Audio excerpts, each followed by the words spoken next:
El siguiente programa es para todas las edades. No contiene escenas de sexo o violencia. Es apto para toda la familia. Cuenta con el sistema Closed Caption y es financiado con recursos del Fondo Único de TIC.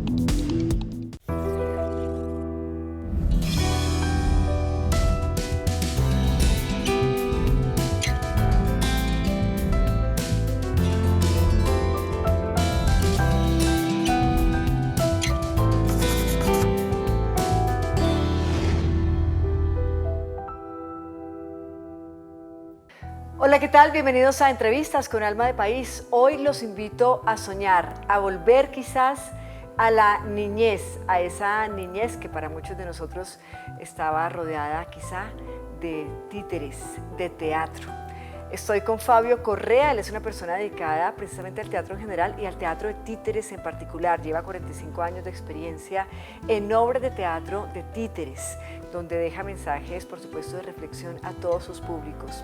Está con nosotros para hablar de todo lo que tiene que ver con la magia del mundo de los títeres, pero también el aporte cultural que le ha hecho esta disciplina al país. Gracias por estar con nosotros, Fabio. Pues gracias a ti. Sí, digamos que a través de estos 45 años hemos creado una fundación, que es la Fundación Teatro de Títeres Paciencia de Guayaba. Y Paciencia de Guayaba, pues porque nosotros durante estos 45 años hemos construido todo, hemos puesto en escena 22 obras para adultos y para niños. Y también hemos, digamos, hecho giras nacionales, internacionales, y nos hemos planteado todo un trabajo sobre temas tanto sociales como de temas personales, como de temas de ecología, mirando el mundo desde ahí, desde ese espacio. A veces el teatro, cuando uno habla de teatro de títeres, a veces hay como unos preconceptos, pero digamos que el mundo del teatro de títeres es muy amplio, es bien amplio, hay como unas 18 técnicas de teatro de títeres, títeres desde la calle, títeres en las salas, en fin, hay 18 tipos de técnicas de títeres. Entonces, pues nos ha hecho reflexionar, por supuesto, sobre lo que es este país y también sobre lo que es el arte. Claro. La labor que cumple el arte dentro de un proceso de un país. Por supuesto, es la labor del arte. Usted desde los 15 años básicamente hace teatro, ¿no? Dedicado a las artes escénicas, a la promoción, por supuesto, de la cultura, no solo en Colombia, sino en el exterior. ¿Cómo podríamos decir que el arte ha alimentado su alma? Pues digamos que justamente es eso lo que me ha alimentado el alma, es lo que me ha permitido, digamos, ser muchas cosas al hacer papeles, y es lo que me ha permitido ser y resonar, en este caso, digamos, con historias del país. Yo soy nacido en la posguerra, digamos, pero entonces una obra que hicimos trata sobre el 9 de abril. Bueno, eso me cuenta después, me la cuenta más adelante para hablar de esas obras que han sido icónicas en su trayectoria, pero usted habla de su niñez, de que nació de la posguerra, y quizás si nos remontamos a esa época, no sé si había mucho teatro de títeres en Colombia. ¿Usted recuerda de niño haber ido a alguna función de títeres? Al Teatro del Parque Nacional. Pues cuando yo a los 15 años pues era un niño, y entonces el Teatro del Parque Nacional es como un epicentro. El Teatro Cultural del Parque Nacional hoy en día es un teatro que queda dentro del Parque Nacional, es un epicentro al cual yo, digamos, asistí, pero asistí tanto ya como actor, ¿sí? Con un grupo que se llamaba El Alacrán, como espectador. Y digamos que es uno de los epicentros, pero bueno, cuando yo estaba allí ya habían, digamos, estaba Julia Rodríguez, estaba Jaime Mansur, estaba Ernesto Arona, y ya en Bogotá, en 1877, había un titiritero que se llama Antonio Espina, que funcionaba aquí en la calle Florián, en la carrera octava, entre calles 11 y 10ª, y era un pesebre que hacía sátira política, y hacía pesebre también. Entonces, digamos que un poco el punto de partida... Y la gente iba a verlo, era como una... Sí, y había funciones. Claro, había funciones, la gente iba a ver, y luego él deja de funcionar, entonces lo empiezan a buscar, lo empiezan a llamar, entonces va, digamos, haciendo diferentes presentaciones. Entonces, pues el teatro de títeres tiene una historia larga en este país, digamos, 156 años. Y no solamente eso, también en los carnavales populares, tanto Barranquilla, Río Sucio, Pasto, está el trabajo con el muñeco, con el títere. Entonces, esa es como la raigambre popular, digamos, que nosotros tendríamos. Y lo otro es, digamos, la raigambre de esa fusión histórica que tenemos nosotros de las etnias que tenemos. Sí.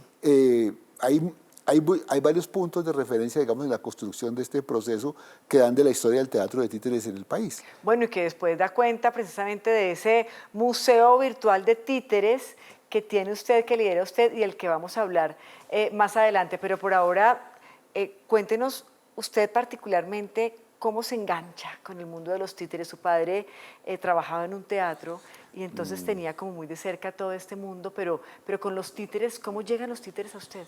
Bueno, yo creo, me lo explico, yo tenía amigos imaginarios en mi infancia. Eran Tatilo, Maquilo, Usilo y André. Entonces, a partir de este mundo de la fantasía y a partir de este mundo fantástico y lúdico, es que digamos que yo desarrollo un lenguaje particular que además en mi casa, digamos, me celebraban, entonces me permite, digamos, desarrollar toda esa parte artística y lúdica. Entonces yo digo que el principio sería eso. Por otro lado, pues mi padre que administraba el Teatro MacDougall de Zipaquirá, ¿sí? Pues eso me daba el acceso a mucho cine y a muchas películas, pero por otro lado, mi madre escuchaba mucho tango. Entonces, digamos, entonces yo termino también, digamos, indagando sobre las diferentes manifestaciones. Creo que son dos influencias muy fuertes. Sí. Y yo termino viajando a Argentina, pues, y buscando como otros grupos de teatro, de títeres. Claro, y si nos ponemos un poco académicos, podríamos decir, claro, usted decía en 1877 llega, se ve como la primera manifestación de títeres en Colombia, pero ¿de dónde nacen los títeres realmente?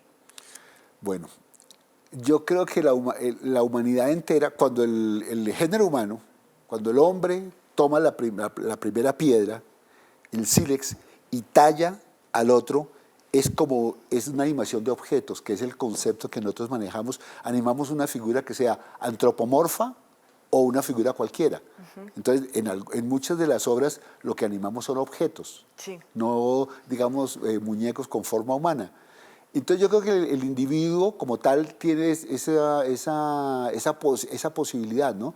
Hay una película muy famosa que es 2001 Odisea en el espacio, donde el primate va con el hueso y tira el hueso al aire, el hueso va subiendo, llega al cenit y cae, y cuando cae es una nave. Y esa es la historia de la humanidad a partir de los objetos. Entonces yo creo que ese es uno de los orígenes. Otro de los orígenes aquí es, digamos, la relación que tiene el niño con la madre en el vientre materno. Entonces, hay un teórico que se llama Winnicott que habla de como la frazada de Tilín, como el objeto, ese objeto que llaman transicional. Entonces, esa proyección es lo que uno conserva hasta grande, ¿sí? Lo conserva. Entonces, esa es, digamos, otro de los...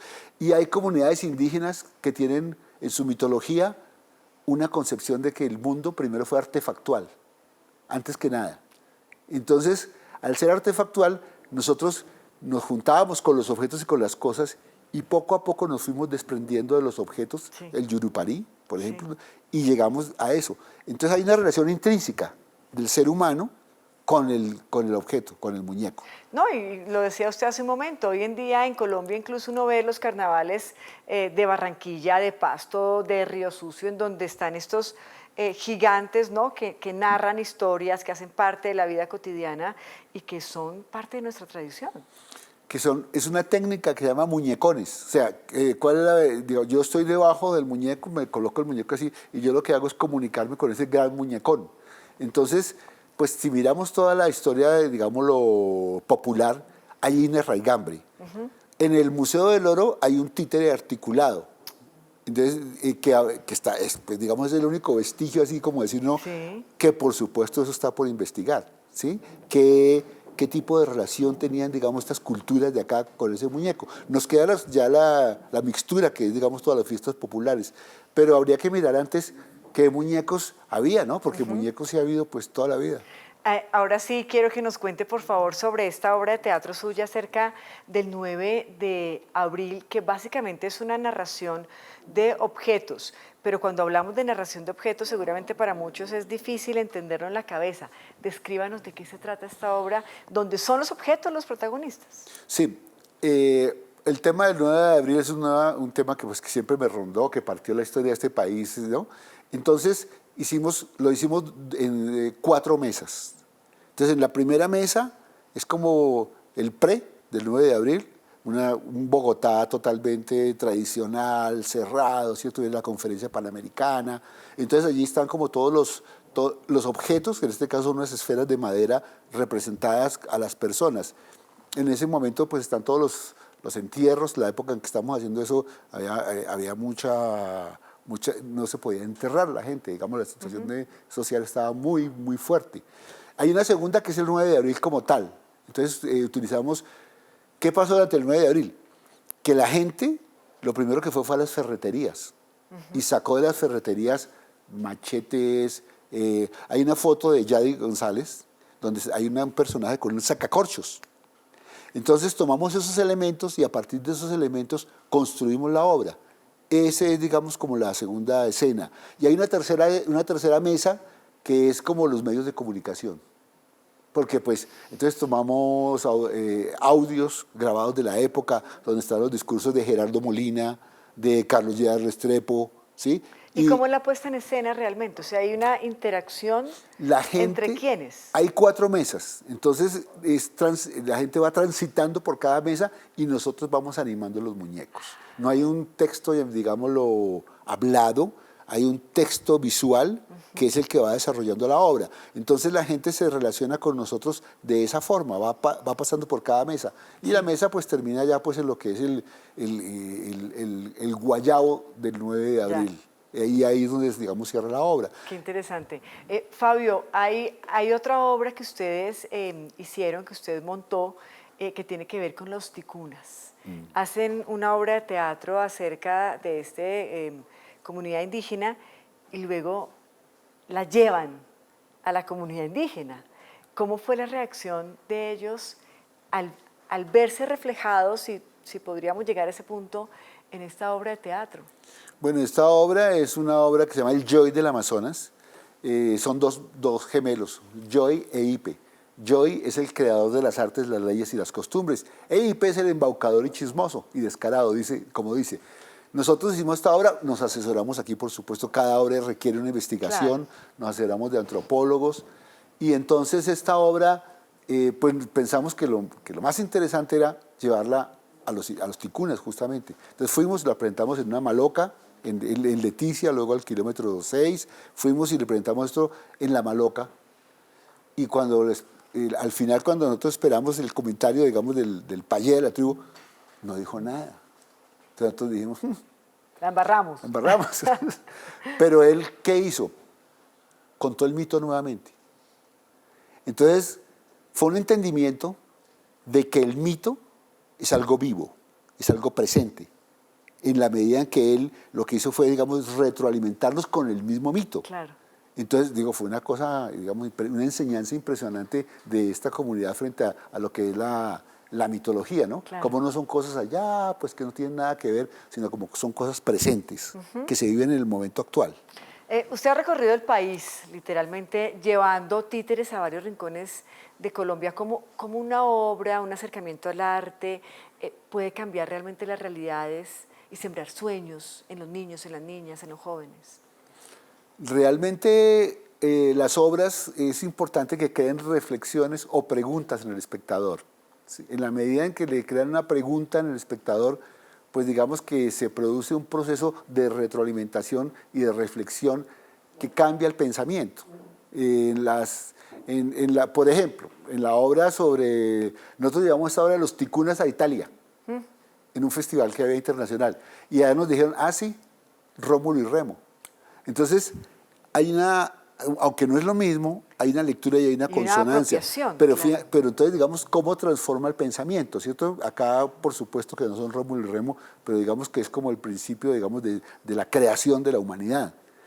En eso, y en el caso de los niños y de las niñas, pues tuvimos una experiencia, hemos tenido una experiencia con varias obras donde la han visto la nieta, la mamá y la abuela.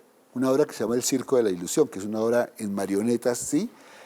Entonces, un poco hicimos ese diálogo a propósito, entre estas 3 generaciones, a propósito de la obra, que es como las relaciones de interpersonales en la vida de un circo, mezclado, por supuesto, entre actores y marionetas. El arte tiene tres categorías, digamos, teóricamente, que una es la sensibilización. En la medida en que tú entregas una sensibilidad mayor, pues el público tiene una sensibilidad mayor y da una respuesta sensible mayor a las, digamos, a la sociedad. Tiene, por otro lado, una forma de análisis. O sea, hay uno tiene una reflexión formal, pero otra extraformal. La extraformal es la que, digamos, la que le queda sonando a uno. Sí. Uno ve la película y después dice, ah, tal cosa. ¿Y la tercera? Y la tercera es la transformación simbólica, que es una obra que se presenta y transforma el pensamiento. Entonces, digo, pues digamos que yo voy y veo una obra como Guadalupe años 50 o una obra de Picasso como el Guernica, y después yo me entero que sí, que efectivamente fue un pueblo que fue bombardeado ante la Guerra Civil Española. Hay un cambio, hay un cambio de pensamiento. Okay. Fabio, ¿cuál es la diferencia entre una marioneta, un teatro de marionetas y de títeres? Que nosotros aquí le decimos marioneta a la que es de hilos, a la que va hacia abajo, y títeres a los que van hacia arriba. Pero en Europa se habla de marionetas genérico, se habla de marionetas de hilo, pero aquí digamos que se usa esa diferenciación. ¿Y cuál digamos que es que requiere más técnica, más trabajo, más montaje, más personas? Pues digamos que hoy hay técnicas como la del teatro negro, como el Teatro Negro de Praga, que requiere, digamos, espacialmente mucho montaje, ¿cierto? Pero las marionetas requieren un trabajo de construcción tanto del control como de la marioneta, que tenga pelvis, que tenga fémur, que tenga, digamos, tibia, peroné, todo eso. Y la más difícil, digamos, sería el títere de guante, que es el más conocido. ¿Es el más difícil? Es el más difícil porque los otros tienen ayudas, hablan con la boca, mueven la boca, ¿cierto? Este no, este tiene que caminar y trabajar solamente con el brazo y con la mano, ¿sí? Este va a la cabeza, este va a una mano derecha. Entonces es la expresión completa del cuerpo lo que hace, digamos, la expresión del muñeco. ¿Y el artista que maneja el muñeco podría ser el mismo para marionetas que para títeres? Sí. ¿O desarrollan habilidades distintas? Sí, pero los grupos de teatro de títeres tienden, digamos, a especializarse en técnicas. Pero sí, efectivamente, pues nosotros hemos rondado todas las técnicas, hemos experimentado todas las técnicas y efectivamente cada técnica te ofrece una posibilidad de contar alguna historia. ¿Y cuál es la que a usted más le gusta? ¿Cuál qué? La que más le gusta. A mí me gusta la animación de objetos. Eso me parece que es una forma de contar siempre historias de una forma muy increíble, muy imaginativa. Ahí no hay mucho sonido. Sí, siempre el sonido es parte, o sea, tanto los sonidos de la boca, las onomatopeyas, como la música. Pero no hay diálogo. Sí puede haber diálogo, digamos, sí puede haber diálogo y puede haber en el teatro negro. Sí, hay obras de teatro de títeres para adultos, ¿no? Uy, ahorita hablamos de dónde vamos a ir a ver esas obras de teatro. Bueno, ¿Te parece? Vale. Ya regresamos a Entrevistas con Alma de País.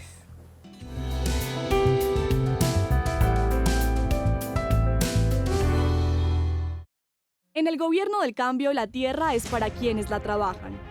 A través de la Sociedad de Activos Especiales, entidad que administra los bienes incautados a la mafia, el gobierno del cambio ya entregó más de 30.000 hectáreas de tierra fértil a familias campesinas.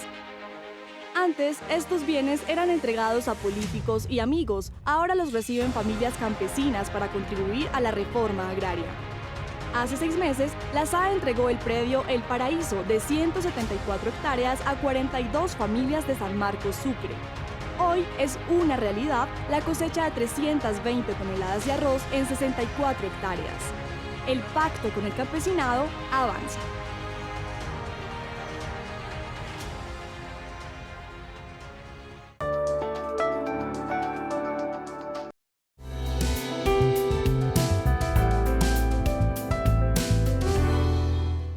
Continuamos en Entrevistas con Alma de País, en esta oportunidad con Fabio Correa. Él es un artista, director de teatro, quien le ha entregado su vida, 45 años, al teatro de títeres y marionetas en nuestro país. Fabio, hablemos de ese trabajo que usted hizo también con la Comisión de la Verdad, un trabajo muy importante de la mano del padre Francisco de Rú, enseñándole a los niños un poco la historia de Colombia, generando esta memoria histórica que es tan importante para la no repetición a través del teatro. ¿Cómo fue esta experiencia? Esa experiencia fue muy enriquecedora. Nosotros a través de Plan Internacional hicimos un taller donde básicamente se trabajaba desde el arte y digamos desde diferentes manifestaciones y a partir digamos, del teatro, de la plástica, de la música. Ellos recogieron un poco la memoria, porque antes, digamos, de la presentación de la Comisión de la Verdad no se hablaba mucho del desplazamiento de los niños y de las niñas. Se hablaba pues más de las mujeres, más de los hombres, pero no hay, digamos, frente a las niños y niñas. Entonces hicimos, dentro de los talleres, hicimos uno particular que era un taller de libros artesanales. Ellos hicieron libros y en esos libros recogieron sus historias. Entonces allí había, digamos, la posibilidad que desde el arte se recogiera esa memoria y se presentara. Entonces al final hacíamos, digamos, como un encuentro de todas las diferentes manifestaciones artísticas y poníamos como en escena las conclusiones. Insistimos mucho con el padre de Ru en que hubiese que hubiese un texto de los niños sobre la Comisión de la Verdad. Después yo me alegré mucho porque en los resultados hay un capítulo que habla de los niños y las niñas. Sí. Pero no era una obra de teatro en particular, no era como llevarles y presentarles y contarles un poco del conflicto de nuestro país a través del arte. No, era, digamos, más la elaboración del taller. Hemos hecho eso con otros personajes, digamos, lo hicimos con Efraín González, que es un bandolero del año Segunda Violencia en Colombia, 1965. Entonces, ahí, digamos, retoma uno la historia, hace una investigación, y digamos que es Efraín González Telles. Entonces, pues cuenta un poco la vida. ¿No era alias La Gata? No, Efraín González, estamos en 1965. Sí, pero acuérdense que había un bandolero que le decían La Gata. No, este es un bandolero que se origina, es muy famoso, que le dicen el Siete Colores. Entonces él empieza en Santander y tiene un enfrentamiento. Bueno, estamos en la guerra de los 1000 días, ganan los partidos conservadores, le entregan el terreno a la Cenicienta, el personaje, y la Cenicienta le dice, venga, me cuida la tierra. Mire, ¿y uno dónde puede ver todas estas obras de teatro? Porque es que qué bonito que nuestros hijos, los niños, niñas del país, pues puedan acceder a este tipo de obras que son tan ilustrativas y que dan cuenta de la historia de Colombia. Bueno, en Bogotá hay 6 salas de teatro de títeres, hay festivales nacionales, permanentes, internacionales, donde, digamos, en Cali, Medellín, hay toda una,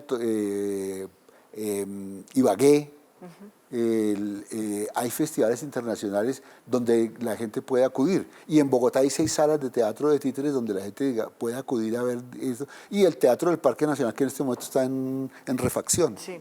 Entonces, digamos que son los espacios. Pero además, nosotros vamos a los colegios, que es otra forma. Claro. Que si no llegas a la montaña, tú vas a la montaña.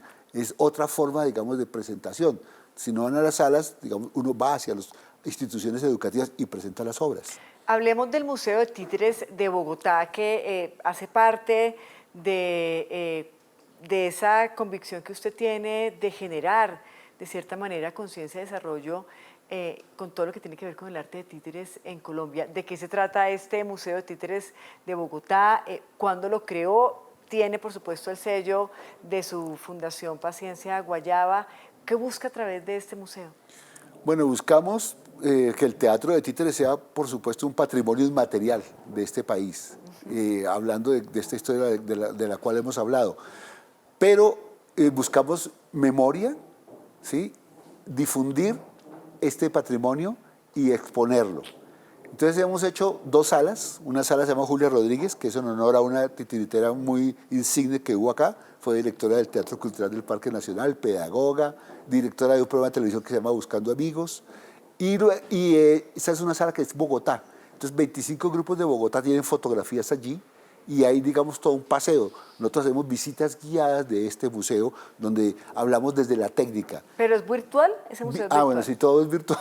Sucedió durante la pandemia. Durante la pandemia, justamente, una de las alternativas fue hacer un museo virtual. Y digamos que queda virtual porque es una forma pues mucho más viable, en principio, de recoger esta memoria y de exponerla. ¿Y cuál es la página de internet para que la gente pueda entrar, inscribirse? www.mutivo.com. O sea, Mutivo es Museo de Títeres de Bogotá, y lo demás es www.imotivo.com. Y ahí está la otra sala, que es la sala a nivel nacional, que se llama Sergio Londoño, donde también hay 86 grupos del país. Sí, y hay objetos, me imagino yo que antiquísimos, ¿o no? ¿Tienen ustedes Ay, de pronto bueno, el títere más antiguo que tienen? Hay uno ¿De cuándo data? Hay uno que es como de 1936, que es de Manuelucho, nos lo envió, digamos, los herederos de Manuelucho enviaron esas fotos, y ese es de 1936. Son dos personajes, Manuel Sepúlveda y la gripa chumacera, que es como la abuelita del COVID. Ah, sí. Ahí está hablando de títeres en esta oportunidad.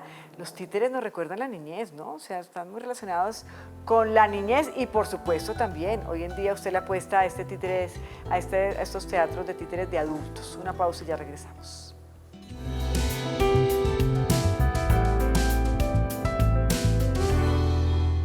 Nosotros tenemos una riqueza invaluable, la Amazonía, la selva. Nosotros no tenemos que ir a mirar el jaguar en un almanaque, lo tenemos directo. Entonces, eso es maravilloso. Entonces, ¿qué tenemos que transmitirle a nuestras comunidades? Ese amor hacia esa especie, hacerle la vida más fácil, no matarlo, pues tratemos de convivir con ellos de la mejor manera. El jaguar es un tipo de sombrilla, porque si nosotros protegemos al jaguar, se protegen indirectamente todo ahí para abajo, toda esa línea de reserva natural, de fauna. Si tú ves a un jaguar, déjalo pasar y aprende a amarlo y a mirar lo maravilloso que es. Colombia, ponte en la piel del jaguar. Colombia, potencia de la vida.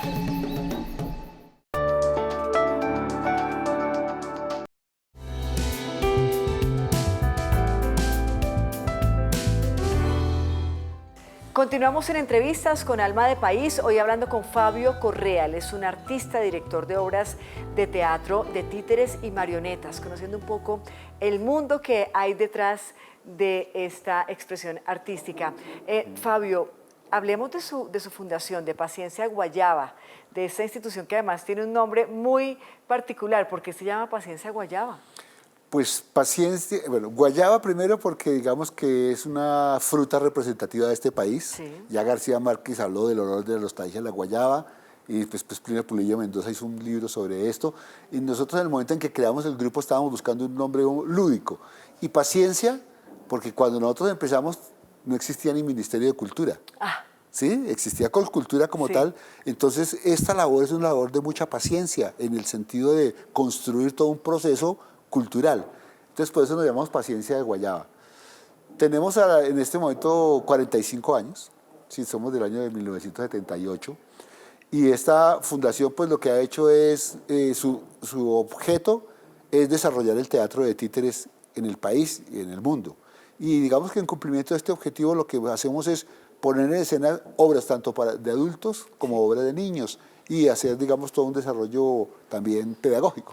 Quienes nos están viendo y escuchando, seguramente algunos dirán, yo quisiera hacer parte de una obra de teatro así, yo quisiera formarme en una escuela de títeres, de marionetas. ¿Existen en Colombia? ¿Cómo pueden las personas acceder, por ejemplo, a este tipo de expresiones artísticas? Bueno, sí existe, digamos, una formación teatral, primero que todo, y dentro de esa formación teatral habría un énfasis, digámoslo así, en este momento, que sería, digamos, el teatro de objetos o el teatro de animación. Las personas se formarían teatralmente primero que todo, ¿sí? Y después de que se formen teatralmente, pues, digamos, escogerían este énfasis, que es la animación de objetos. Hay varias técnicas, digamos, hay teatro de sombras, hay muñecones, y digamos que hay todo un mundo muy rico para estudiarlo y para hacerlo. Claro, por supuesto, debe haber una formación pues muy rigurosa y estricta al respecto. ¿Qué tanto los colombianos consumimos este tipo de teatro? Bueno, este tipo de teatro, ahora nos dimos cuenta en el museo que en el país hay un movimiento muy vigoroso. Aquí hay más o menos, en Bogotá hay unos 60 grupos de títeres. O sea, que quiere decir que hay una producción llena de dramaturgia, llena de grupos de títeres, y en el país también. Hay, digamos, una fuerte oferta. Y en Bogotá pues hay varios espacios y en el país donde los niños, las niñas y los adultos pueden ir, digamos, a hacerse parte y a ver las obras de teatro de títeres. ¿Qué le ha dejado a usted como ser humano haber pertenecido tantos años al mundo de los títeres? Pues mucho placer, por un lado. Me gusta lo que yo hago. En la medida en que me gusta lo que yo hago, me ha construido, me ha esculpido. Y eso es lo que... Entonces uno en la vida se va esculpiendo y se va haciendo. Y yo he ido de la mano con el teatro de títeres esculpiéndome. Pues ha sido un placer, Fabio, tenerlo con nosotros hablando de un tema muy particular como es el teatro de títeres, poniéndolo sobre la mesa y dejándonos entrar por un momento ahí en ese backstage de algo tan poderoso como es el teatro y más de títeres y marionetas. Bueno, Gracias. pues gracias a ti y quedan invitados todos a asistir al museo, que es una visita a este mundo tan fabuloso del teatro de títeres. A ustedes también mil gracias por su atención. Nos encontramos en una próxima oportunidad. Hasta pronto.